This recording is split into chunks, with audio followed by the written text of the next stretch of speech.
লাইফে সবসময় কিভাবে পজিটিভ থাকতে হয়, বি পজিটিভ, ওয়ার্ক হার্ড, না না, একদমই না। ওসব তো সবাই বলে, আমি আলাদা বলি। আমি বলি ডোন্ট বি পজিটিভ। আমি বলি সবসময় নেগেটিভ ভাবো।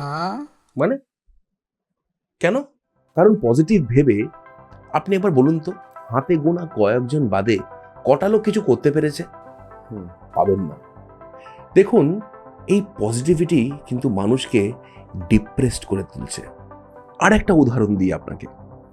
আপনি খুব রোদে বেরিয়েছেন, ভাবছেন এইবার যেন বাসে উঠে একটা জানলার ধারে সিট পাই, একটু আরামে যাব। আপনি কিন্তু পাবেন না।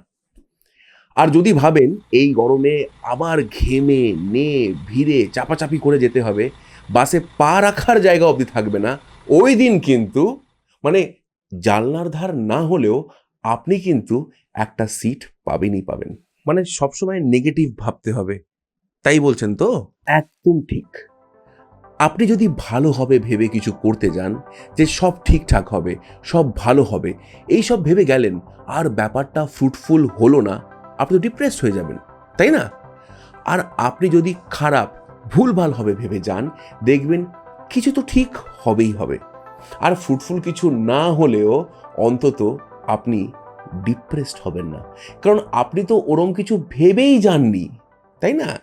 অসংখ্য ধন্যবাদ দাদা আপনাকে, আপনার এই যুগান্তকারী থিওরি দেওয়ার জন্য।